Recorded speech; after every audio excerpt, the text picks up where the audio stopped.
Okay. Recording. 25? Sure. Okay.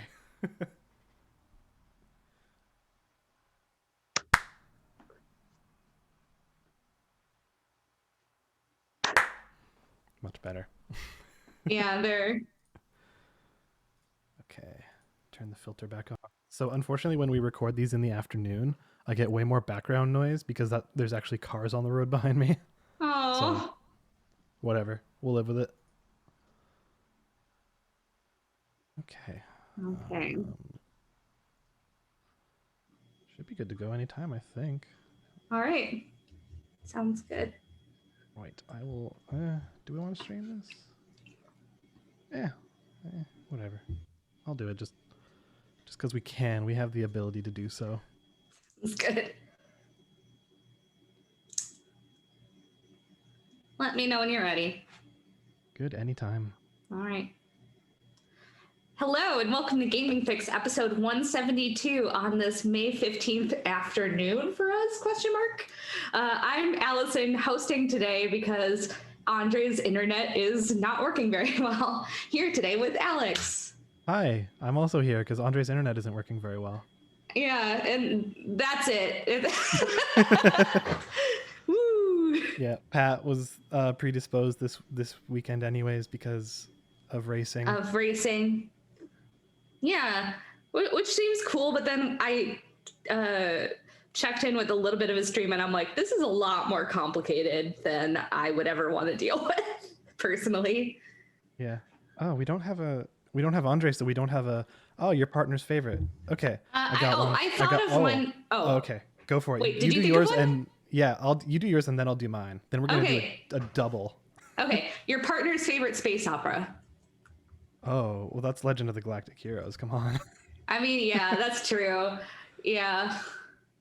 I can guess yours. Yeah, Star Wars. The one I was gonna go for is your partner's favorite word that differs between regions. Oh. In our case of clothespin versus clothes peg. I also like flashlight versus torch. Oh, that's a good one. Have you ever done any of those quizzes that are like pinpoint your regionality to this? And I guess a lot of those are mostly very US centric, so I don't know if they would be as Canada focused, but there's a lot of very specific language. What was the one that I was really into the other day? I like thinking about these things, and I'm like, I remember one that I was thinking about that I was really happy about, but I'm gonna assume it's British because usually the British ones are the weirdest. They're very good. The difference between biscuit and biscuit, or chips and chips. That's always good. Yeah, I can't think of it. That's okay. We have a whole episode for it to come back. I like when like cotton candy is where it's called fairy floss. I think that's very cute. Oh, I forgot about that one. Yeah. Because for me, like it looks like cotton candy because that's what I grew up with. But fairy floss is just such a cute name. That's true. Okay, I also like the difference between British, our elevator, and the British lift. Lift. Mm-hmm. Yeah, that's also one of my favorites. Yeah, I feel like every so often something like that goes kind of viral, and then I'm always just like, Sam, tell me if this is true. Is salad cream a real thing? Oh my god, I forgot that one. Oh no.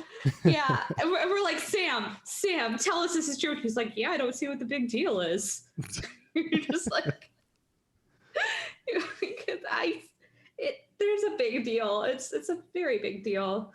Well, do you know what suspenders are in the UK? Like, you know what Hippo wears? Yeah, they're called braces. Oh, what? Yeah, like what you would get on your teeth. They're called braces. Yeah. Huh. And ice cream sprinkles. They are called hundreds and thousands. Oh, yeah. and I mean that's a whole thing in the US too, where there's people who call those jimmies, and then there's like, are those really jimmies or? Yeah. So welcome to Gaming Fyx. I don't know. There's something kind of magical of when we realize that something that feels super obvious to you is different to everybody else. So yeah, that's such as I didn't know that the Canadian pronunciation of bagels is weird. I had to think about how to pronounce it the American way. Yeah, bagels. Yeah, that one. Yeah. Okay, but the thing is though, the one place where Canada shines with that is that Montreal bagels are better than American bagels by far. Yeah, Montreal bagels are good. They're good. They're good. I ate a lot of bagels when I was in Montreal. Like New York bagels are also good, but Montreal is like a whole different thing because they have the Montreal smoked meat, which is just divine. Well, there's something where they're kind of like, there's like a crunch on the outside, but it's soft. It's just, those are so good. So everyone go to Montreal. Oh yeah, totally. Well, not right now, mind you. Not right now. I mean, honestly, when I go back to traveling, I want to go back to Montreal because it's a very lovely place. I'd also like to go over to your neck of the woods in Canada because I've only because that nowhere else seems fun. Nowhere else I love to travel, Allison. Where? To the Citadel.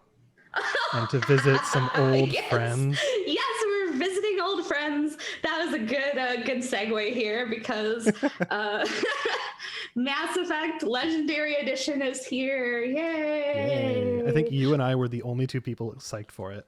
I know. And I'm like, okay, I love talking with everybody on this podcast, but I was kind of like, ooh, Alex is probably going to be jazzed with me about this. So I was a little excited about just talking with you about how much I love Mass Effect and how much I'm enjoying playing Mass Effect for the millionth time, but on my PlayStation 5 right now. Yeah. So yeah, it looks really good. It looks really good. So yeah, I'm a few hours into it so far.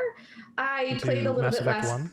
Yeah, and the Mass Effect one. I'm just doing a giant like all Mass Effect playthrough, hopefully this year, where I play through the whole trilogy again with this legendary stuff, and then also play all the DLC that I never played and just enjoy it. Enjoy my universe. Yeah, like there's a lot of DLC, and it's almost all included.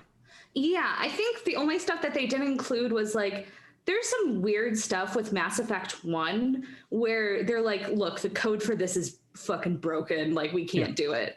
We can't recover this.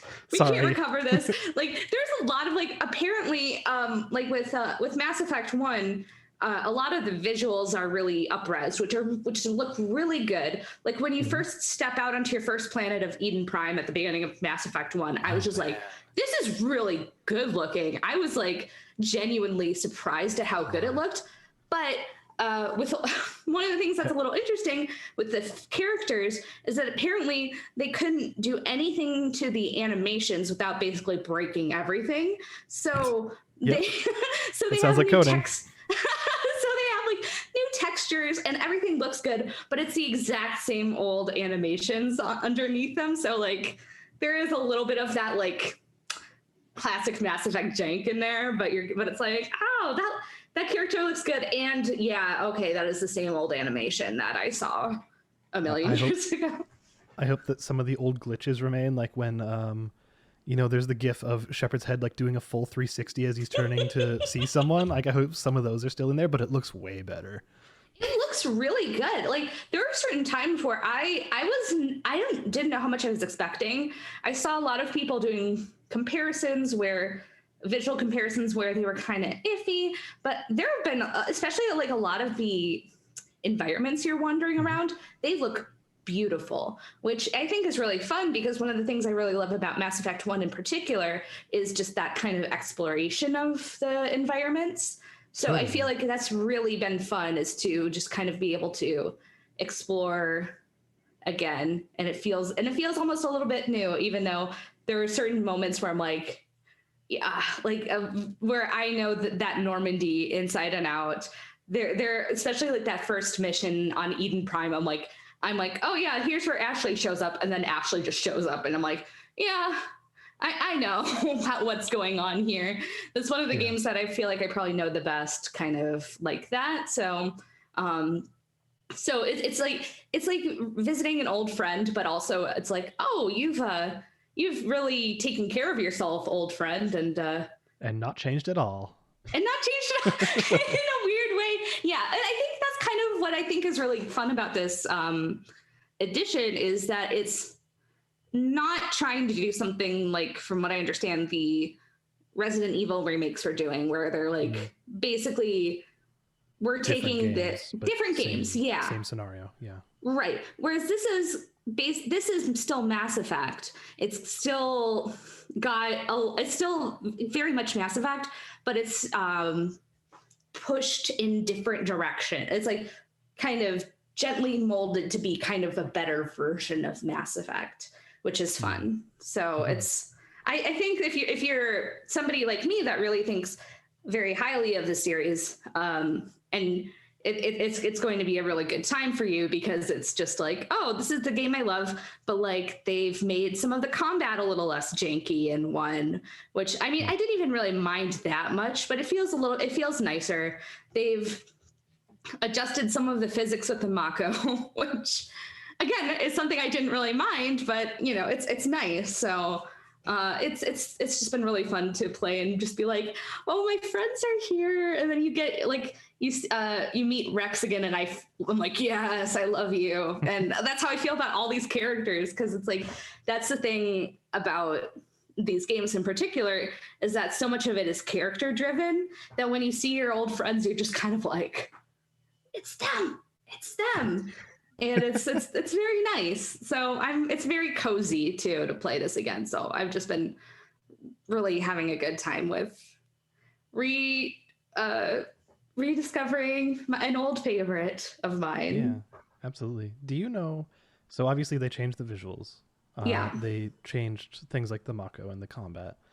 Have they done any other updates? Like, did they add any new voice acting or redo any voice acting? I don't think so. You know, there might be some later on, but everything sounds extremely what I remember it to be. And I know that it's like they didn't just like replace any of the voice actors or anything, so I don't think so. And like there are specific voice lines that I'm like, oh yeah, that's the old one. Like there's certain ones where I might not be able to pinpoint it, but there are certain ones where there's certain inflections that are just so familiar that it's just like, yeah, this is the, yeah, but ingrained within 100%. There are specific things that are ingrained with me, and part of that is also the fact that I've seen a lot of people joking about this.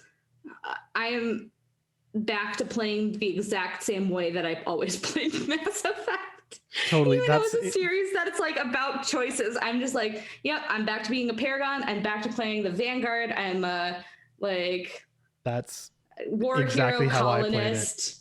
That's exactly how I played it. Vanguard. Yep. Just Yep.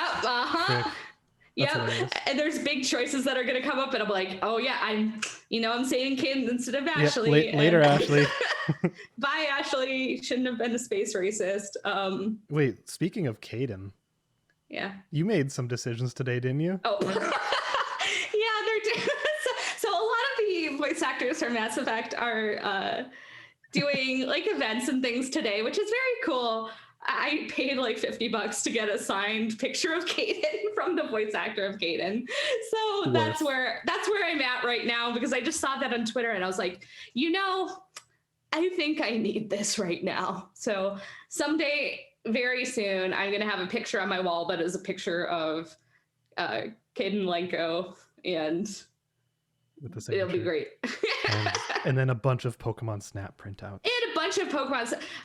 We were talking about how earlier I am this close to buying one of those printers where you can print out photos from Pokemon Snap. So that's where Yeah. Have you seen the latest Seth Everman video that he just put out? No, I haven't. It's worth it. And one of the things he does is he goes to ostensibly eBay and picks up a bunch of fat Pikachu Pokemon cards. Oh, bless. And he literally covers an entire wall in them. Oh my God. I need to watch that because fat Pikachu is the best Pikachu. Mm-hmm. Them slimming Pikachu down like they do. This is the worst comparison. Like they did with Garfield is the worst. 70s Garfield is pretty great. He's just a lump. He's just a lump. And then they suddenly like made him like this very like slender cat. Spherical almost cat. Yeah. Like sphere. Yeah. Sphere, legs, tail. Arms, tail. Yeah. Whereas I'm like, Fat Pikachu has a character to it. And I totally. Yeah. To the point where when they use that as in Sword and Shield as the Gigantamax, I was just like, yes. You won me over, Game Freak. I did appreciate that too. But Mass Effect seems good. But did you ever finish Mass Effect 3? Because like for me, I got halfway through it and I was just like, I love Mass Effect 1 and 2, but I can't finish it. I am a Mass Effect 3 defender, but at the same time, I'm also a Mass Effect Andromeda defender, so my opinion might be completely worthless about Mass Effect. But I doubt that. I don't know. It's just one of those things where I just love the universe and the characters so much that I'm willing to just push through, even if there's like the first several hours, like even as somebody that's an Andromeda defender, the first several hours of Andromeda are rough, which is bad because that's the hours people most played and then gave up. And it's like, they're not good, but I'm willing to push through it because there's something that is just so appealing about this universe. And like, I don't know, like having missions on a spaceship is very much like my wish fulfillment type things for a game. So I'm just like, totally. I'm willing to push through anything to make that happen. So, but I actually like 3 quite a bit. Even if it's the controversial one before they had an even more controversial one. But yeah. For me, I never even got to the ending, so that wasn't my issue with it. Yeah.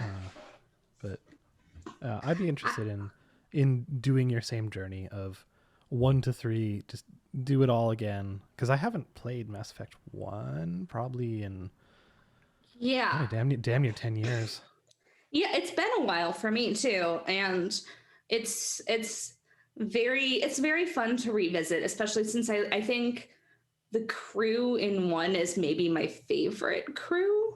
Yeah, same. Because there's just a lot of like, I feel like all of the characters are just so really likable for me, where I'm just like, I love all of them, and they're all just such strongly made characters that I'm just like, I just like hanging out with all of you. So yeah. And I have to say,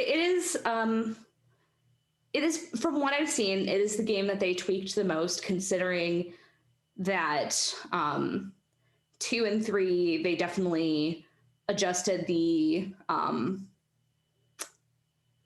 combat quite a bit between 1 and 2 to make it a little more streamlined and everything. And so that they kind of added some of that back into 1 right now, which I don't know if anybody is like, I was super attached to the combat in Mass Effect 1. So, I mean, I liked it enough. Do you still get to pause the combat and issue orders and pick up different do like biotic stuff? Yeah. Getting different equipment with different stats, like. Yes. Okay, then it's probably fine. Yeah, and then from what it feels like, the Mako, like the maps are still largely the same. They've made the Mako, I think, a little bit more weighty and more difficult to like kind of roll over and, get stuck. Like I got stuck once and I was like, I'm back in Mass Effect, man. I'm stuck in the Mako. How this is it. But it's pretty easy to get it out, because I think that they made it a little bit more weighty and maybe have a little bit more traction to the wheels. So it's very rare that there's a mountain that's not climbable with it, which again, ain't no mountain high enough for the exactly for the Mako.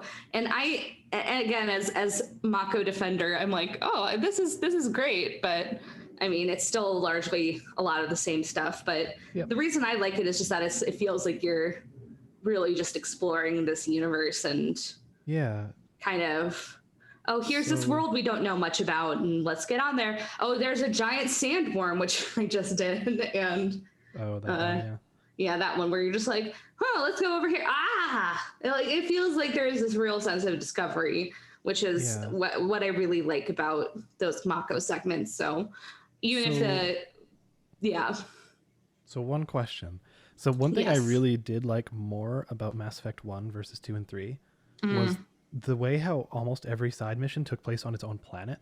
Like, even though the planets in Mass Effect 1, they kind of sucked. They all looked kind of the same, made of like prefab stuff. Yeah. Has that remained? Yeah.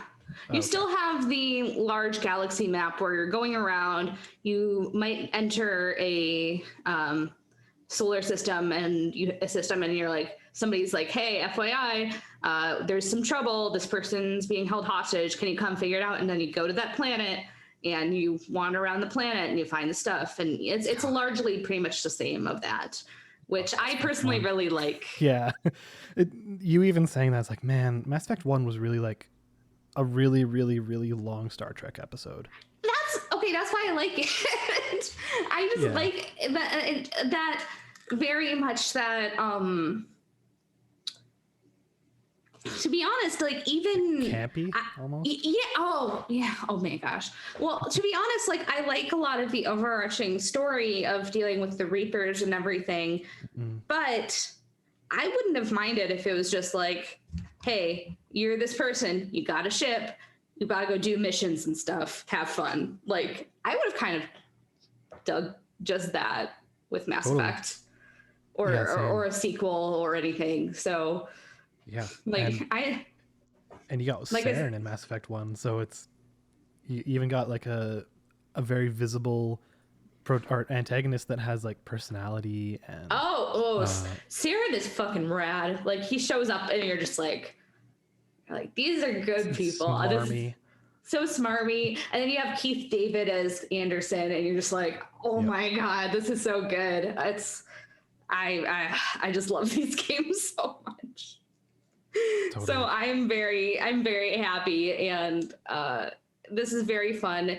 It makes me a little bit sad because I know that the likelihood of BioWare being able to make games like this again is kind of low, considering nobody except me and only me liked Andromeda, and then you had there's just a lot of mess with BioWare, but. The games that they did make that are really good are just hit very specific, like sweet spots for me where I'm just like, totally. I'm just so glad these games exist.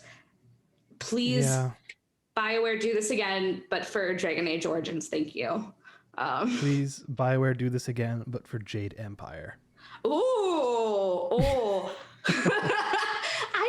I didn't play much of Jade Empire because I played it several years after the fact, and it was just like it was so jank on my computer that I just could not. It was just like not really feasible to play it. But I wanted to play more of it, but I was just like, this game is very jank right now, and I have other things to do. But I played it on original Xbox, I think, that I borrowed from my friend. Let's say it may or may not have been modded, and it was a great experience. Like, that game rules. Like, I don't know. I've heard a lot of people say, especially this week, that it feels like the golden age of BioWare kind of ended around Mass Effect 1, maybe Dragon Age Origins, somewhere around there. I'd say that where they kind of went from being like, oh, they're doing their own thing to being kind of, that arm of EA to being that AAA developer. Whereas I feel like there is something kind of special about a lot of their older games. I'd like to go back someday and play some of the like way older stuff from like BioWare. MDK2? Yeah, just like MDK2 rules. Yeah, just play some of their older various things. Like, but I mean, like I personally would say that I stand for Dragon Age Origins probably being that, but at the same time, I love Mass Effect 2. I love all the other Mass Effect games. I think Dragon Age 2 is quite underrated, even if the dungeon design dungeons stuff. are bad. Yeah. Where you're like, this is the exact same map I would played like 30 minutes ago. That seems it's just the door moved over a little bit. Yeah. Exactly. Where you walk in the map and you're like, this feels very familiar. Yeah. For what it's worth, MDK2 blew my mind as a kid because I mean, I grew up in Alberta, and what happens at the very start of MDK2 is like, oh, there's a city under attack, and it's Edmonton. And I'm like, I've been there. That's like an hour north of where I live. Oh no, it's Edmonton. Oh man, I have felt the exact same way, but about Minnesota and things. So I feel you, where you're just like, oh, it's the place that I've been. Yeah. Like there have been times where they do that in like the Mall of America, and I'm like, I go there sometimes. Yeah, but no, it's playing it is a little bit like kind of sad where you're like, oh, it would be nice that BioWare didn't eventually become formulaic. It didn't eventually put out Anthem, but at the same time, it's and the Old Republic to an extent. Yeah, I mean, I try to play the Old Republic a lot because I love like Knights of the Old Republic a lot, and so I'm like, okay, I want to get there at least through the story, but I was just like, I don't want playing this. Yeah, I had a friend try and convince me to play it as well, and I played like 2 or 3 hours, and I was like, no. No, I tried to play more of it, but so it's like, but it's nice to, at least for me, be like, man, this game, Mass Effect still holds up. Yeah.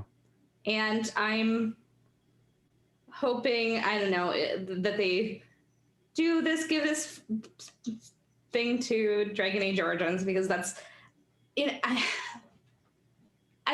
feel like I like the Mass Effect universe better than I like the Dragon Age universe, but Origins might be my favorite BioWare, like overall. That's yeah, that's totally fair. Just because they're yeah. So that's, you know, but it would sure be nice if we also got this kind of treatment for Knights of the Old Republic. Anyways. KOTOR 2, was that Obsidian? That was Obsidian, yeah. Yeah, so they would never get both of those in one pack probably, unless EA did it rather than BioWare. Yeah, I mean, that'd be cool if they could, though. Yeah, it would. But anyways, I maybe I've rambled about Mass Effect enough, but there's something about the series that does that to me, and it's Mass Effect is so strange because I would also say it's one of my favorite series, but only 1 and 2. Even only bearing 1 and 2 in mind, that it's still like one of the all-time greatest, but it had every potential to be like the best trilogy in all of gaming. That it just it kind of whiffed the ending. Like, even if, like, I imagine even though you enjoy 3, like I imagine that it's probably, you can recognize like the ending. Well, not just the ending, like the last chapter of the trilogy was not the strongest, where it had every potential to, be the strongest, to be the best. Oh, absolutely. Yeah. And I think that the fact that it is like, I mean, I feel like there was always going to be a potential for it to be controversial in some way, because everybody was always going to be, why didn't my choice to give that person an autograph at the beginning of Mass Effect 1 come back into the play for the fucking finale? Like, people would be mad that all of their choices didn't come together as like one giant thing. The diamond shape. Regardless. Yeah, the diamond shape where it fans out and then it has to come back at some point. Right. And it's like, you get it to, like, especially with, you know, AAA game development, you kind of know that has to be like that. And you know that they can't just have like 500 endings based off of individual choices. That's just not feasible in any sort of way. Yeah, unless you're Heavy Rain. But like, it's not feasible. But at the same time, I think that, you know, even regardless of necessarily fan response, it could have been a game that people, especially people who are looking at games critically or people who are reviewing it, could be like, wow, this is, you know, like it could have been maybe even like up there as like best game of all time. I mean, considering the people, like the reaction people had to Mass Effect 2, especially. Yeah. Like 3 was a weird situation where it was a combination of things, it seemed like, where it was a lot of ambitions in 1 and 2 that like they were largely delivering on. Like 1 and 2 were pretty ambitious, and then like, yeah, you were doing a lot of changes that were switching or like changing your experience game to game. Like, especially if you think about things like, yeah, do you let Ashley or Caden live? Do you let Rex live? How does the suicide mission go for you? Things like that, where like, yeah, those definitely have big implications in future entries. But 3, it seems like when it was coming out, was a combination of having to wrangle in all of those ambitions and tie all the threads in a satisfactory way. Then also it seemed like it was one of the heaviest times when EA was like exerting its influence. And that's why you had like a good part of the team splitting off to do the multiplayer mode. And like how they locked up, what's his name? The Prothean from behind DLC. Yeah. There were a lot of cool characters behind DLC, which was not great. Yeah, and it's like, man, that the third game, it feels like part of it was ambition catching up with them, and then a big part of it seemed like EA just kind of stifling all of it. Yeah, no, I get that. Let me see if I can find.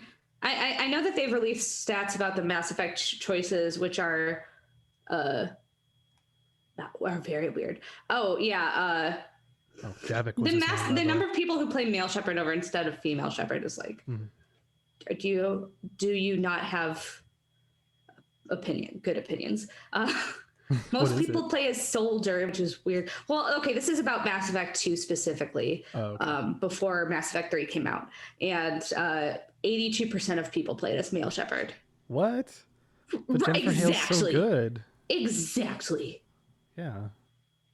Jennifer Hale is amazing as Shepard. And playing this, I'm like reminded, I'm like, you are so fucking good as. I mean, Mark Meir is good too. Don't get me wrong. Oh, yeah. Like, there's nothing wrong with him. But at the same Jennifer time. Hale rules.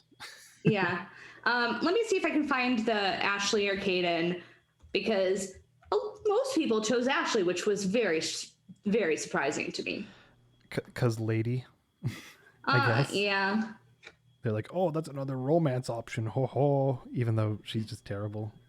I mean, I have called her to my friends space racist Ashley very much.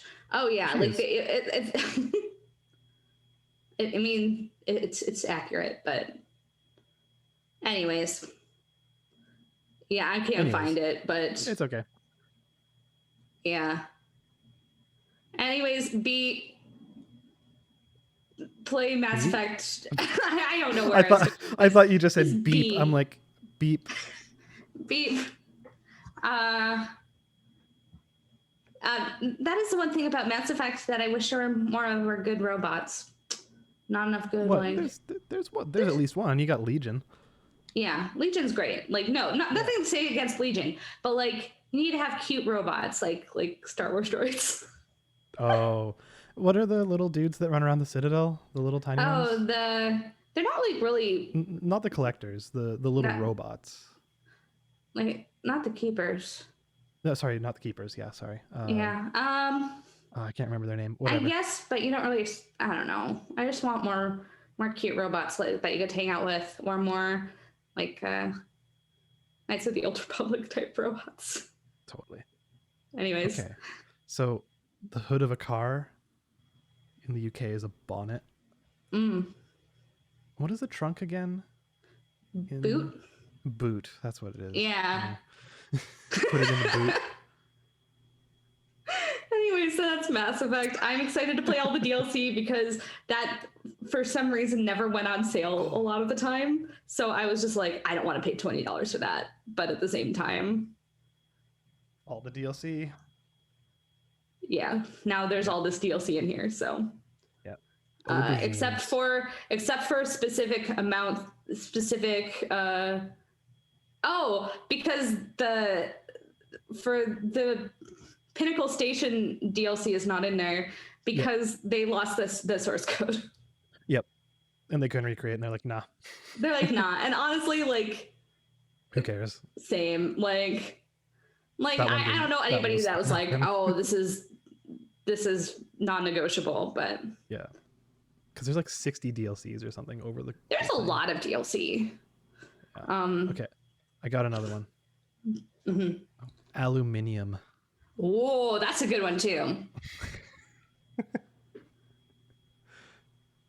All right. Anywho, I think that's enough time. So we're gonna go jump over to what you've been playing, which is I don't know how to make a good transition. I'm not Andre, but you've been playing Nier, and you finished the ending. So how's that been?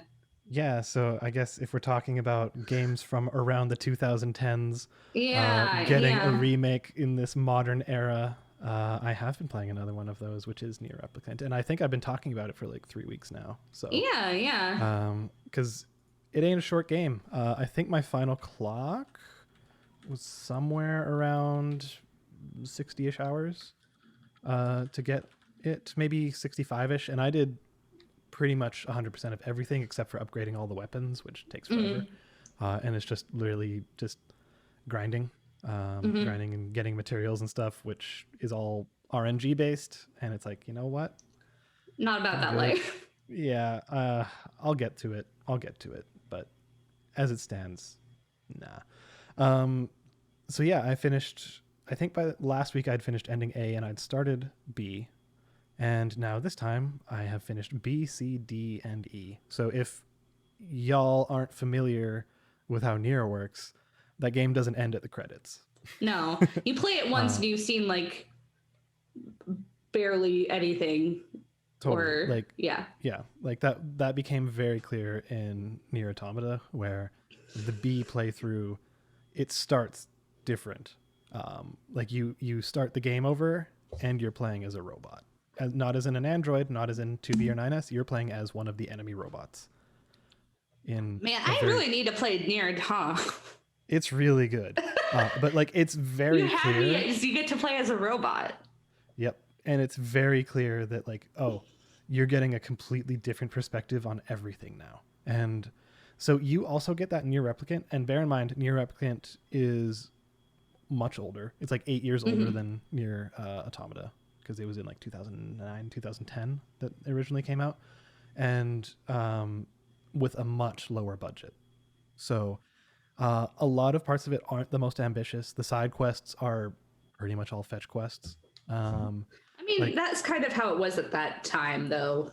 Totally. And like you're only really working within like 4 areas. Like you've got your village, you've got this area to the south, this area to the north, and this area to the west. And that's kind of it. So it's reusing a lot of areas. It's like, you can tell it's a game made with a small budget in terms of where you're working with. But the thing is, kind of like Mass Effect and the characters, it becomes your familiarity with those areas, and it makes them feel cozy in a way. Like that's kind of unique. And it's like, oh, I get to go back here. Yes. What are we going to like, what's changed? What are my favorite characters up to and stuff like that. So that's a really cool aspect of it. And with Nier Automata, where each ending is very clearly something different is happening. Like you start it and it's like, oh, this is 100% different. No. In Nier Replicant, every time you start it, it starts you from the same point with like almost the exact same events happening and you playing the exact same stuff. And then there's slight changes that happen along the way, like stuff that's almost subtle. I don't really want to spoil it, what it is for the B playthrough, but you do get another perspective. You get a character you didn't know was joining you, providing their perspective and being able to hear them, even though they were there the whole time, which lets you kind of understand more about the enemies you're facing. That's all I'll say. And boy, howdy, does that game make you feel like a complete piece of shit at some points. Like, it's one of those. Yeah, it's like, I don't want to do this, but you can't progress without doing it. So here we go. And it's really good. The one thing I will say is the C playthrough wasn't my favorite. I think the story payoff it has is very good, but you're doing 90% of the same stuff without much content change before you get to the ending. And then when you get to the ending, it's really good. And then the E ending, without spoiling, because this is the ending that's brand new to this version of the game. You are playing probably 2 or 3 hours of exact same content that you have played before. Like, you can kind of speed run it. You can kind of skip cutscenes because none of that is changing. It is literally exactly the same, but you reach this one point where it is monstrously different. And from there, it's just complete, like, you have taken a fork in the road. Instead of going left, you've gone right, and everything is different. And actually, by the end of E, I understood why they had you replay those 2 or 3 hours to recontextualize, because you've probably forgotten some of the stuff that happened way back then. And it worked, and it was really good. And the story revelations that it provides are pretty buck wild. So ending E is worth experiencing. If you care about Nier, you should probably get to it, even though it's hard to get to, because it rips. To put it lightly, it's really, really, really, really interesting. And it does stuff that I, at first, was like, are you going to do this? Is this actually the direction you're going to go? Oh, yeah. Yep, you are. That's weird. Okay, yeah. And then the execution, I was like, am I cool with this? And then as it kept happening, I was like, yes, this is awesome. And I later learned that the ending at E was originally supposed to be in the first release of the game, but they didn't have the budget for it, and it was also very that's one of the cool things I think about like re-releases, where I feel like a lot of people are talking about like understandable questions of should we preserve the old versions? And I think we should, but at the same time, I feel like with a lot of things like this, where they're able to present the version that they wanted to present 10 years ago, but they weren't able to. I think that's really cool. Yeah, which if you actually listen to or read articles with Yoko Taro, that's specifically why he calls it version 1.22474487129, I think. Yeah, I'm looking at my video. That looks right. Okay. Anyways, because most of the story content that was in all of the story content that was there in the original is still here. It has just been augmented. It is a version upgrade. Which is why, it has this full new ending with like some pretty buck wild cutscenes and all new assets, like all new areas, all new assets, and just all this stuff that, looking at what they do with it, 100%, I can see why they wouldn't have the time or budget to do this. Right. Yeah. Like it's actually pretty crazy. And I went and read some of the other differences after I finished, just so I wasn't spoiling myself at all. And how to put it, there were subtle differences, again, with like kind of little forks along the way, where you don't actually get any agency in those, but it's a difference between playthrough. Like there's a difference between B and C, where you go through this one encounter and it has a different outcome, but that different outcome means a whole new set of assets, a whole new set of animations, just like all this new stuff, just for like a 5 to 10 minute thing. And they didn't have time or funds to do it back then.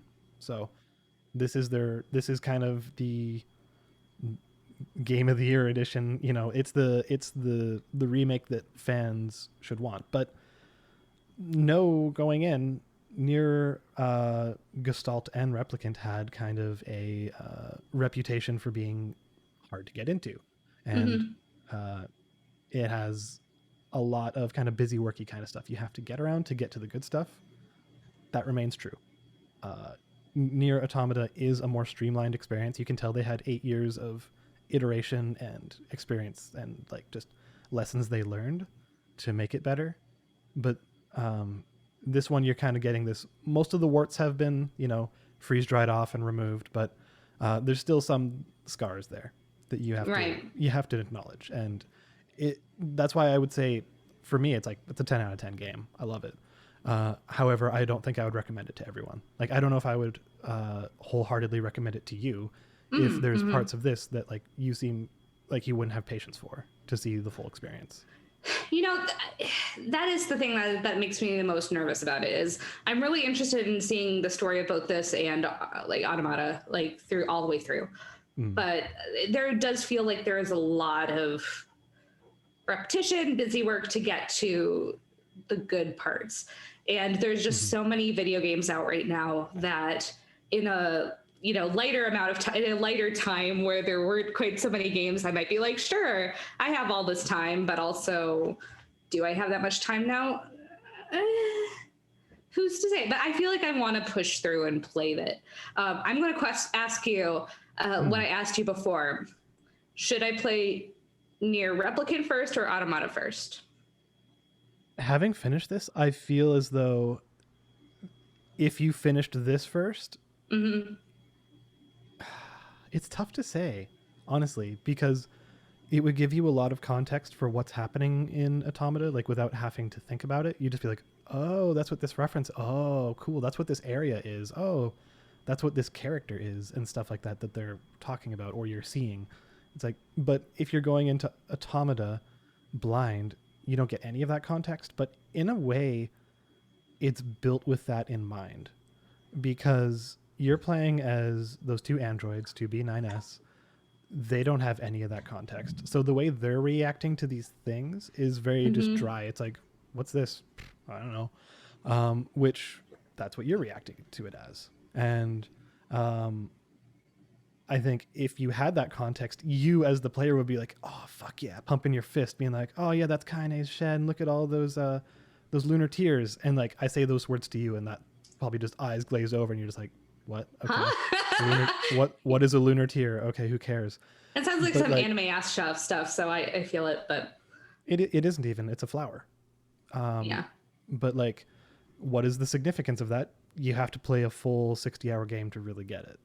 Yeah. But so if you want that full experience, then I would say, sure, play Replicant first. But if you are intrigued by playing the more polished experience first and kind of, having the best possible Nier experience you can have with your first go round, and if you really like it by the end, by the time that ending happens, then yeah, go back to Replicant, because it'll answer all of your questions and it'll recontextualize a lot of Automata for you in some really cool ways. So I think I would recommend Automata first still. Okay. Even though I think Replicant is really good. So, yeah. I want to talk about ending E, but I can't. It's something that people should experience. Oh, man, it is buck wild. See, that's the thing. I want to get to those experiences, so I don't know. We'll see.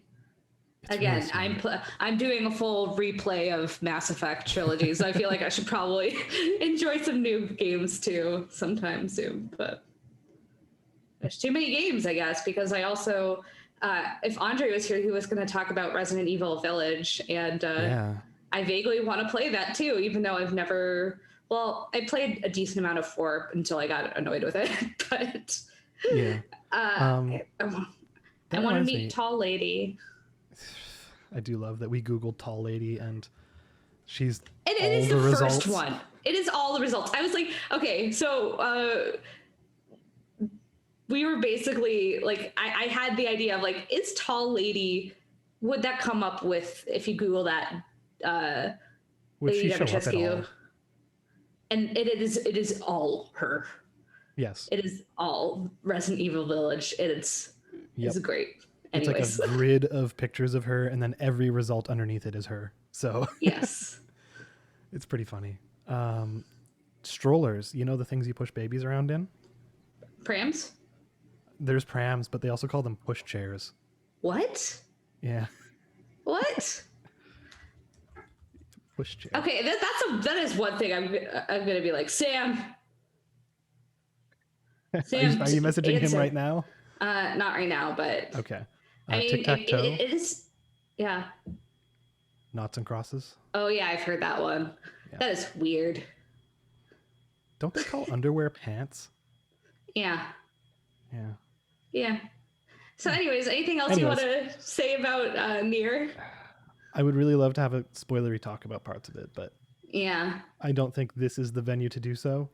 And no. I would not like to spoil some of the coolest parts of that game because they're worth experiencing fresh. Yeah, so. I liked, I'm going to try to get into it at some point because I from what I've heard, I've tried to be as spoiler free as possible, but I love good story bits, so I'm hopefully going to get into that. So the only thing I would say is if you but also people in general listening, if you're not familiar with the works of Yoko Taro, be aware he is extremely nihilistic in his writing. Yeah, you are not going there for a good time. Right, and that's the other thing too, is that I feel like that is very opposite of my personal worldview. So it's like, man, I don't know how I feel about that, but at the same time, I want to experience good stories. So yeah, and it for what it's worth, it does have enough hope in it that you're not just constantly depressed. But but yeah, there's some stuff in there that's very rough. Yeah. Do you know what British people call baked potatoes? Jacket potatoes? Yeah, jacket potatoes. I like that one a lot, actually. Or the apartment building. What? So you know an apartment is a flat. Yeah. An apartment building is a block of flats. Fuck. And then you got the first floor of a block of flats being called the second floor. Oh yeah, that's fucking weird. Anyways, is that what we got for games, Allison? We could talk. You weren't here the one week I talked about Turnip Boy, where I said I think you came away from it the same way I did, which is like, I played a decent amount. I played a few hours of it. It was I wanted to like it better than I did because it's cute, but it leans really hard on the meme some stuff. of the meme writing got a little much. Yeah. Like the best part of the writing was having Turnip Boy rip everything up. That was the one part where I was just like I like this. That's the only way he can interact with any piece of paperwork, basically, is like, oh, rip it up. Oh, here's this picture of your family. I'm going to rip it up. Oh, yeah. Okay. Here's a check for $1 million. Like, that's, yeah, no, it's, that's one of those things where I liked that a lot. And I wanted to like it because that's also one where I saw the title which the full title is Turnip Boy commits tax evasion. And I thought, yes, this is a game I would like to play. But I just thought it was fine. And I felt that the gameplay was kind of and that a lot of the, Zelda-y and also kind of bullet hell-y in places. Yeah. And a lot of the things were, but I wanted to like it more. But if it intrigues you, the ending is really interesting. Like the last act is it takes a turn, which you can kind of see coming if you're paying a lot of attention. But it takes a turn, and the turn it takes is very, very strange. Yeah, if I have some time, maybe I'll get back into that because it's one thing I would enjoy, but I want to like, but it's fine. Anyways, I'm not as hot on it as some people are. Anyways, I've also I don't need to talk about it, but since I have my Vita now, I've for whatever reason been playing a lot of Hot Shots golf on my Vita, so that's where I'm at. I don't know why. I mean, Hot Shots Golf is good, but no, that's not what I was expecting. No, and it's not what I was expecting to be playing a lot of today, but it's a very good thing to play while watching TV, I find, because it's very good to like where you can just kind of set it down if you're in the middle of something. And so it's a very good multitasking game. And I, for whatever reason, I just really like video game golf for some reason. So did you ever play Desert Golf or golfing? I can't remember. I think I did, maybe. I don't know if I did. I didn't like it very much, but I think I think I played a little bit of it, but I didn't really vibe with it. Fine. But it's basically just endless mini golf. Whereas I'm just like golf story. Give me more golf story, please. That's where I'm at. Sports story. Sports story. I'm so excited about Sports Story. As somebody that does not follow sports at all, I love golf. I love video game golf for some reason. Anyways. Did you play What the Golf? Yes. Were you into it? I liked What the Golf. It was good. Yeah. It made me laugh out loud a few times, which is what I wanted. And I mean, I had it on Apple Arcade, so it's like I wasn't really paying any money for it, and yeah. I forgot it was Apple Arcade. Yeah. Yeah, it was pretty good. But I like Golf Story and Hot Shots Golf / Everybody's Golf quite a bit. So I forgot about Everybody's Golf. Yes, they did the name change. Yeah, which is the actual title in Japan, but then they changed it for North America. Yeah. For North America, they just changed it to Hot Shots Golf for whatever reason. But I like that series a lot. So hey, that's the thing too, is that I don't know if I'd like to play a golf sim, like an intense you know, like a PGA game. Yeah, like something that got really serious about it. I like golf games that are a little bit, I don't know, arcadey, exactly. I like arcadey golf games. So totally. Yeah, so that's something I've been enjoying. And I'm Mario Golf. Oh my god, I'm so excited for Mario Golf. I am so excited. Speed golf mode or whatever it's called. Oh my god, that looks so dumb. I am so into it. That's the thing. It's like, give me those dumb modes, and I am excited. And that's coming out next month. Oh my god. Jeez. There are too many video games. Yeah. But I'm gonna buy it right away because love that arcadey golf, and speed golf is so stupid. And no self-control. No. No, oh my god, I don't. Especially when it comes to buying games.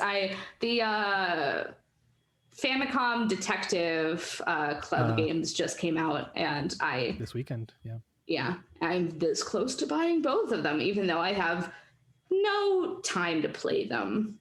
But totally. I want to support that Nintendo is that effort. Exactly. The effort of like, let's port these NES detective games and put all this effort into making them modern. Like, it just seems very weird in a way that I would like to support. So yeah, totally. I like supporting that level of effort for games that nobody thought about. So but it's kind of expensive though. It is, but it's like many hours of content, and they put a lot of effort into these, so we'll see. And I also like those kind of detective or kind of games, so we'll see. Drugstores, do you know what they call those in the UK? Oh god, I think I do.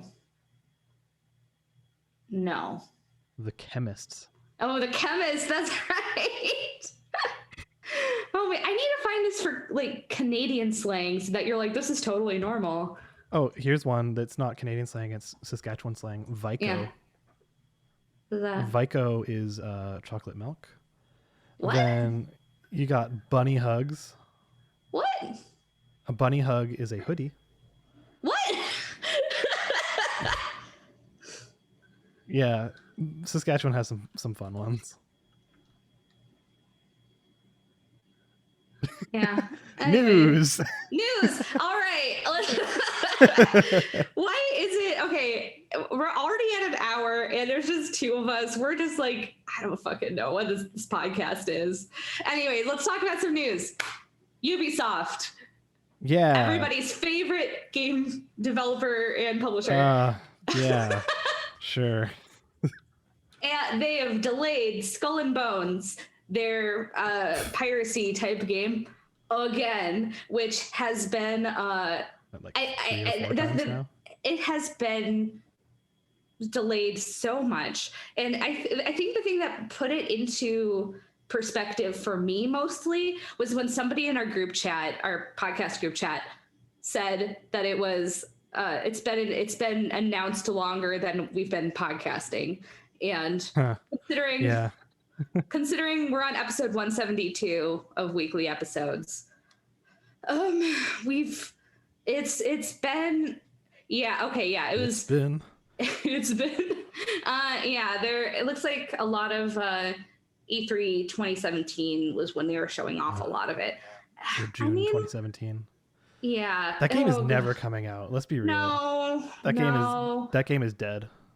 I mean, it's one of those things where I'd like having a pirate game would be cool, but at the same time, did anybody? I mean, like Sea of Thieves obviously recovered, but I don't know. I've never really played it. Well, because I don't like multiplayer games very often is the thing. But I mean, true. I liked Assassin's Creed Black Flag quite a bit.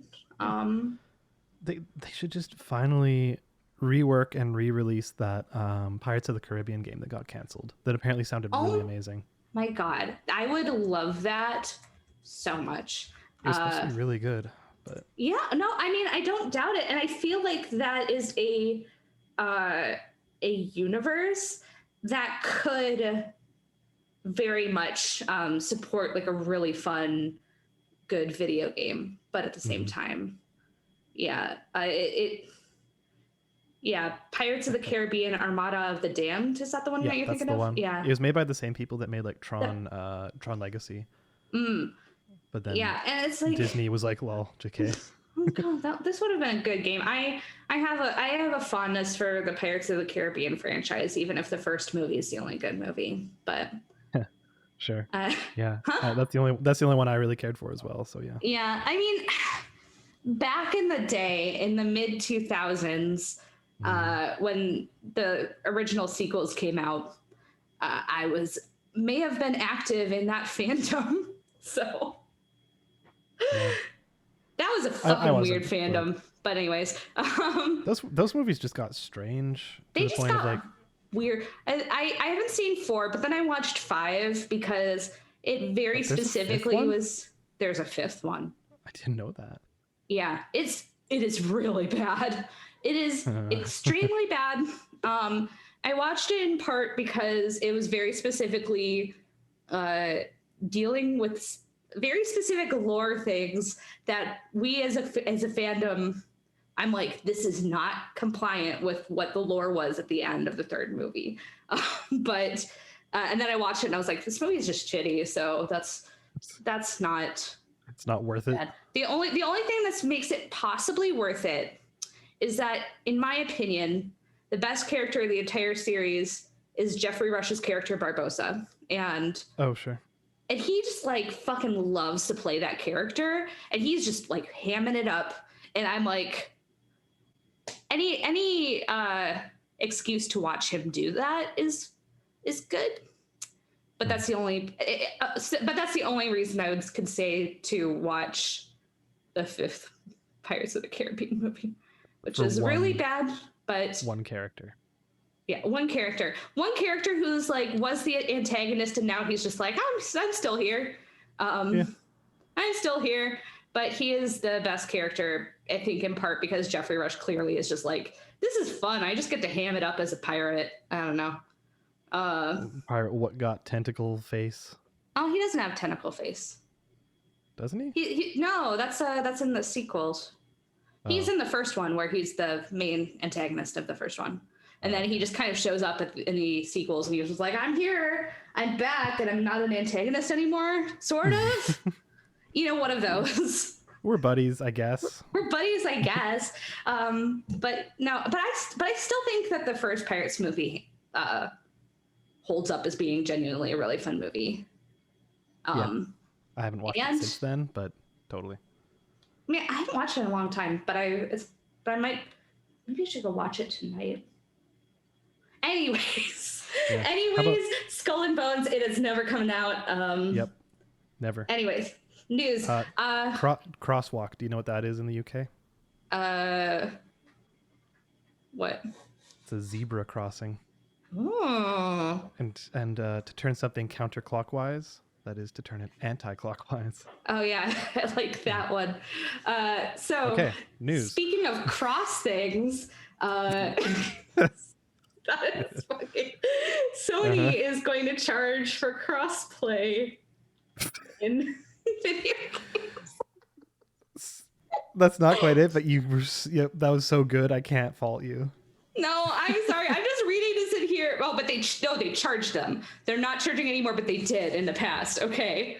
Yeah. So like this came out of the Apple v Epic thing, where a document kind of came to light talking about how you remember when Epic was like, oh, we're just accidentally turning on the crossplay between Xbox and PlayStation that one weekend. Right. And Sony was like, nah, fam, not about that. But they were, because Sony's narrative for so long was like, oh, it would be so much infrastructure to set up, and it would just be it would not be feasible for us to set this up and our developers to set this up. And Epic was just basically like, motherfucker, we push one button and it works.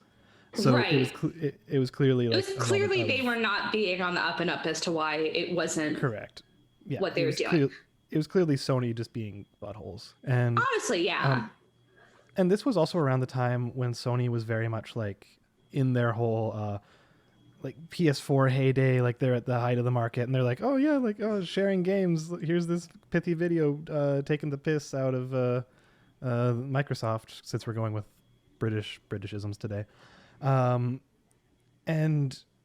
like again, this was around the same time, same era, and so everyone's like, oh, Sony's the good guys, and it turns out no, they're not. What happened was in behind the scenes, there was like a bunch of emails that got leaked saying like, hey, yeah, we'll do crossplay, but we need to ensure that like if you the developer have registered your game with crossplay with us and some other platform, that if someone buys something on another platform, like something on an Xbox, that we get a cut of it.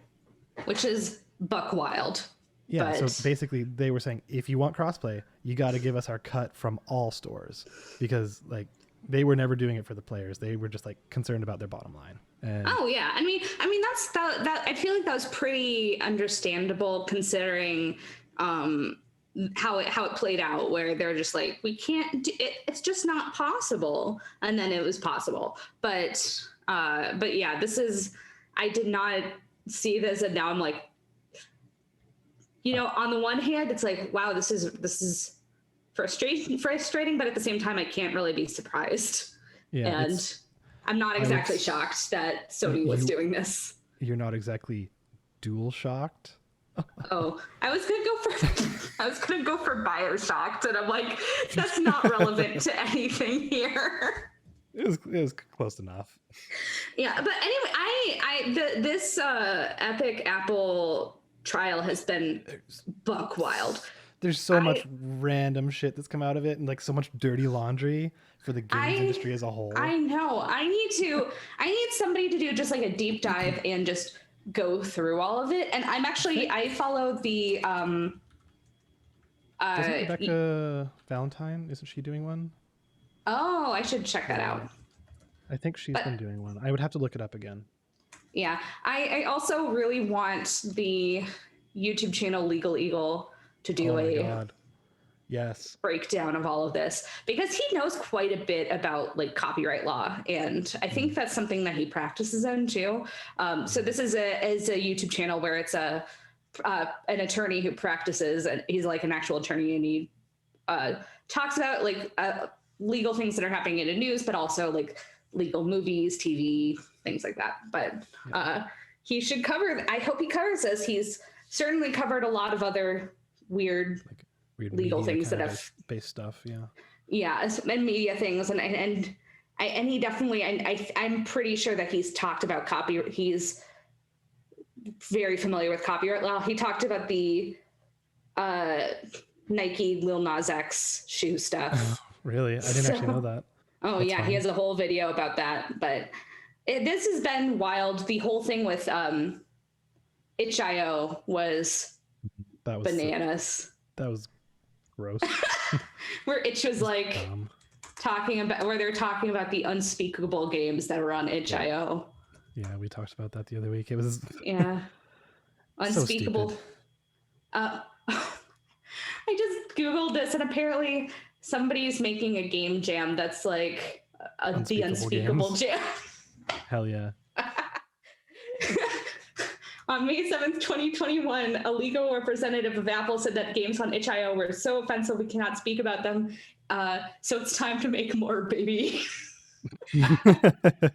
Okay, that's pretty good. And there's 2 games that have been submitted so far. There's one that's like a game called Court Hearing 9000, so it's presumably like legal stuff, and one that is just called Dong. So just Dong. Just Dong. It's a Pong clone, but it's called Dong. Is it like capital D lowercase ONG, or is it like all caps Dong? Oh, I didn't check. All lowercase Dong. But that's I love it. I love how many devs and people are coming to the defense of itch.io about this, because it's like, come on. Yeah. Like, itch.io is so like great too, devs and everything, and they're the one company that last year did their gigantic bundle for Black Lives Matter, which is really rad, and looks like it. Okay, looks like the image in the thumbnail is all caps Dong, but then in the title it's D lowercase ONG. So I don't know. Give me a second. I'm gonna Google Dong. Whoa. Uh-oh. Anyways, moving on. Speaking of, do you know what gotch is? That's a Canadianism. No. Gotch or gitch? Like guy crotch? No, it's underwear. Oh. Wait, is that like, how common is that though? It's a Saskatchewan thing, so not very. Oh, okay. Man, it's Saskatchewan, just like, it's like, I don't know, it's their own. They're their own world over there, man. Own world, okay. Don't worry about it. Anyways, next up is Resident Evil Village. First week's retail sales are the worst in 19 years, presumably for Resident Evil. I did not check. But tied for best global launch with Resident Evil 2 behind Resident Evil 6.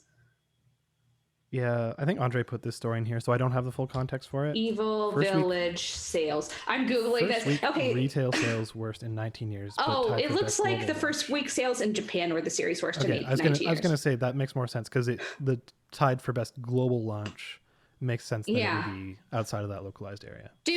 Does Japan just not like tall ladies? We need to do like an investigative piece. Japan's tall ladies. Yeah. And their daughters. Anyways, yeah. So it's so outside of Japan, like Japan is. I'm reading about a bunch of this. I'm trying to skim this while we're talking. A lot of this is. A lot of these sales data that they're looking at this, which are with Famitsu, and they're looking at physical copies. So presumably digital copies are becoming more mainstream in Japan, like they are in. Well, I mean, to an extent, like a lot of their charts are still physical only, or still they do prioritize physical sales, but at the same time, especially since Japan right now is having such a big COVID spike right now, I can imagine that a lot of people who might buy a physical copy are going, no, or holding off, or I don't know. But I also feel like, excuse me, it's been for a long time for a long time in Japan, consoles and PCs haven't been the dominant platform. Right, it's mobile. It's mobile. So there's obviously not going to be any mobile version of this. There's not a Switch version of it. Like if it came out on Switch, it probably would have sold gangbusters. But I don't know how many. Yeah. I don't know how many households in Japan have a PS5 or a PC or. Well, I mean, from speaking with Andre, it sounds like getting a PS5 in Japan is a nightmare and a half. But I wonder if that's because they're not stocking any because they don't anticipate people buying them, or because they're selling out. Like I don't know which one of those it would be. So it's tough to say. Like I'm all that to say, I'm not super surprised that it sold better globally than it did in Japan. But yeah. It's there's a whole lot of factors in there, and I don't know if it necessarily is reflective of any one thing, and just kind of more of lots of weird things all happening at once with the consoles and with COVID and with digital and with everything, and Japan apparently not being a fan of tall ladies. So yeah, I don't know. So whatever. I mean, anyways, that's fine. It seems like a good game. Sorry. Yeah, it seems good. I'm interested in playing it, but we'll see. Anyways, Sony apparently has 25 PS5 games in development, and almost half are new IP. Which, looking at the PS5 store, there is not a whole lot still. So I'm excited for more PS5 games, but nothing exclusive. You mean, right? Right. Yeah. Right. I mean, there's stuff in there, but it's not. I don't know. It's good. I see that.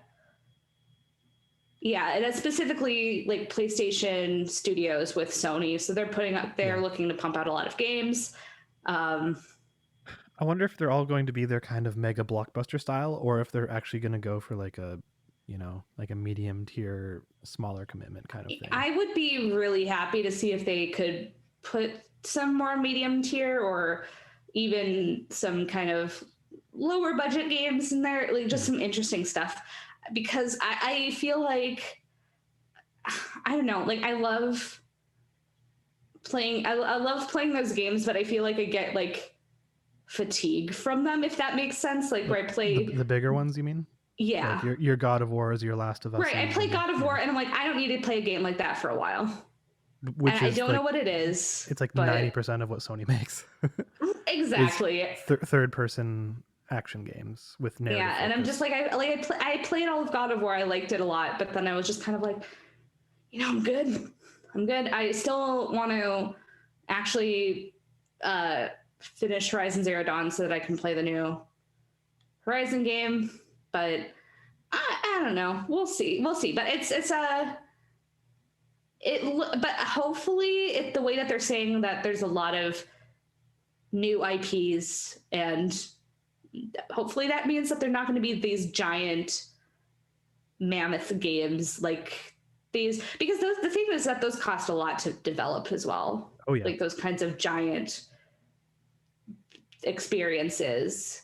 So if they're making 25, if they have 25 in the works, you'd have to assume that at least some of them are going to be kind of on a smaller scale. Yeah, like I'm trying to think of it feels like we've kind of lost the weird Japan that we would get in like the PlayStation 1 era of like what was the name of that game? The one where like you're that like Mr. Mosquito is something that comes to mind. But there's also my first thought was Tokyo Jungle. Oh sure, that's PS3. It's not PS1, but that is so weird. It's great. Yeah. Tokyo Jungle's awesome. That is a good game. What is the name of that damn game? It's the one where you're like, it's like this Japanese family, and like at some point you're like rolling down a hill as the dad, and like going through an office building, and oh crap, I'd have to look it up. But that sounds like a mix of I don't know what you're talking about, but that sounds like a mix of Octodad and Katamari, which I am here for 100%. But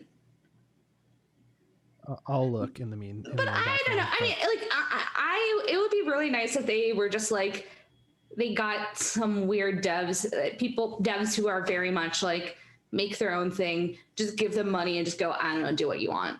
Because I mean, I don't know if that they would necessarily, Sony as a company would necessarily do that, but I would love to see just weird games. Like, I don't know why Tokyo Jungle is one of the first things that came into mind, but it is a weird game. It's found it. Yeah. Incredible Crisis is what I was thinking of. But like, yeah, just like,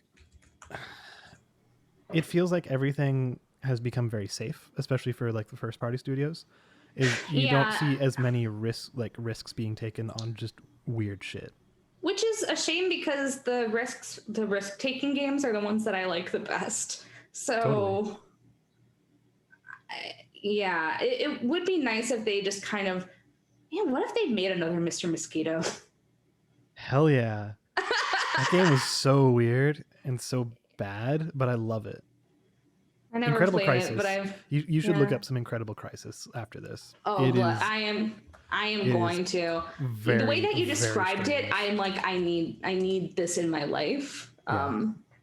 It's just bonkers weird Japaneseness where like you're suddenly doing a dancing mini game and then you're like running full speed down a highway, like passing cars, and like there's submarines that are flying at you, and it's everything you want out of Japanese weirdness. Right. And I feel like, I don't know, I feel like it would be really nice to have, if Sony was a company that would be willing to use their incredible amount of resources to not necessarily be safe, but to make a wide variety of weird, interesting games for their console. I don't know. I understand how expensive game development is, so that they want to be safe, but at the same time, not every game needs to be or should be the type of AAA experience of something like a God of War or Horizon Zero Dawn or Last of Us or something like that, where it's like just so, where the budgets for those are just like obscene. Whereas the budget for, I'm assuming, something like Incredible Crisis is not, not that high. Yeah. And it was also just incredibly niche because this was in the PS1 era, and it was like, I think it was probably a Japan only release. So here in North America, you weren't playing that unless you imported it. And no, they released it in America, North America. Oh, they did? Incredible Crisis, right. Yeah. Wonderful. But even that being the case, like, it's still incredibly niche. And the thing is, like, now with digital stores, like, yes, the indies are definitely holding that banner high. Like, like we were talking about Turnip Boy. Like, that's weird. That's niche. That's something that a AAA studio wouldn't make, obviously. Right, and then you have something like, even on the PlayStation, you have my beloved Bug Snacks. Like, sure, that's also weird. But it's not Sony making it. No. Granted, I don't think they made Incredible Crisis either, but that's okay. No, it was made by Polygon Magic. No idea. No, neither do I. Yeah, no, and I mean, part of it, this might be like in my day type thoughts, but I just remember the first time that I saw something like Katamari Damacy and being just like, what the fuck is this game? What the hell is this game? Or what is this King of the Cosmos? What? I distinctly remember being at a lock-in at my school library. Oh, one of that. Well, because I was part of my the Friends of the Library Club, and we had like twice yearly lock-ins. Did you say naturally? Yeah. Hey, I was one of the co-presidents in my senior year of high school, so hell yeah. Anyways, but we had these big lock-ins, and I just remember one year somebody brought a PlayStation PS2 and games, and one of the things that they were playing on like the screen was Katamari Damacy, and just being like, what the fuck is this game? I need this in my life. And I don't know, like watching stuff on, I don't know, like G4 or something, and seeing people be like, here's this weird game from Japan. And I don't miss the way that people talked about it. Is like, whoa, look at how weird Japan is. But at the same time, like there's a little bit of mystique about these kind of games being produced by these studios. And because it was a different kind of creativity than what you saw in North America mostly. is just because it's like a lot of non sequiturs. It's a lot of just like, I mean, the concept behind Katamari, right? You are making a ball out of stuff, and it gets and then so making big, it into a like, star. it gets so big it takes over the world essentially. Like, Yeah, just, and you go from rolling up little candies and pins to rolling up continents and buildings and continents, and yeah, it's just incredibly creative and like just so different than what you were seeing in, like, you know, Twisted Metal at the time and things like that. Right. And I mean, you have like like you said, indies taking the mantle of a lot of this, especially with stuff like with Katamari, kind of that similar feel, which I don't think was quite as good, was the game Everything, where you play or Wadham. Yeah, or just like there's still those games, but at the same time, I don't know. Yeah. It would be nice to have more major developer or major publishers or major developers or major consoles supporting those weird things. And I think that's probably why I like stuff like that Famicom Detective Club stuff, is because it's like, it feels like they're like, wow, we're going to do something really fucking weird because I don't know, but we're going to remaster these. Relatively lavish production value on something that is niche. Yeah. Totally. Yeah. But we're going to revamp this, this niche detective game that was only released in Japan and put a lot of effort in. And that's the thing that I like. So that's what I wanted to see from it. And that's why I like, as Nintendo's certainly not doing things perfectly, but that's why I like kind of play a lot of Nintendo games, is because I feel like a lot of times they take that kind of risk, or are willing to at least put their money behind stuff like this. So, I mean, it not depends too on specifically when what's going on with Nintendo, but I don't know. It's just, it would just be nice if if not every Sony produced game was like God of War. Yeah, or Uncharted, or The Last of Us, or, you know, just any Days Gone. Like, they're all Horizon. They're all yes, they're all different, but they're all very similar. Yeah, they really are. Even Ratchet and Clank to an extent. Yeah, I mean, yeah. Even Miles Morales / Spider-Man to an extent. I mean, to an extent, like, yeah. I mean, that's like, I think those games are great. Like, I've played a lot of those, but I mean, Infamous. But like, I know that when I play like Marvel, like the Spider-Man games, those kind of specifically fill that niche for me. So I feel like, oh, I don't know if I necessarily need to care about Last of Us or something, even though they're completely separate games, completely different in every single way. That there's just like that. There's just something about that kind of big AAA third-person action feel where I'm just kind of like, I don't need to play all of them. Yeah, totally. I'm trying to look back and see what, like, Heavy Rain was a little bit out there, which was nice. Yeah. Little Big Planet was a little bit out there, which was nice. Yeah. But yeah. Anyways, hopefully these new PS5 things. Yeah, and hopefully, something interesting. Yeah, and hopefully the mass of them means that there's at least some sort of interesting thing in there. Yeah, and half of them being new IPs. Yeah, that's pretty great. I'd be curious what the other half are. Like, existing IPs. Is that stuff from PS1? Right, and I mean, those probably I mean, like, I'm assuming that part of those are the ones that are already announced, like the new Horizon game, like the new God of War game. I don't think that the 25 are probably all new games, and then also like the new Ratchet and Clank. But what if one of them was Knack 3? Oh my god. See, I was just going for like, what if it was another Ape Escape? But hell yeah, that would also be great. But they made that medieval game that turned out not great. So yeah. So I don't know. We'll see. Anyways, our last piece of news is that apparently there's a rumor of an Ape Escape 3. Is there really? But that's a PlayStation 2 game. It's probably a remake. Anyways. Yeah. Last piece Anyways, of news. last piece of news. Final Fantasy XIV Fan Fest is going on, and there's that new class, which actually that looks really, really rad. The Reaper? Yeah. Yeah. The Reaper looks cool. I mean, like, Scythe is pretty. Listen, like, a Scythe is a pretty fucking rad weapon in any sort of game, so that looks pretty rad. And you get your little ghostly buddy hanging out with you that, like, attacks with you, and like, one of your stronger abilities that you get is to basically meld with them, and then you become like this weird porcelain-faced avatar that's extremely powerful for like 30 seconds.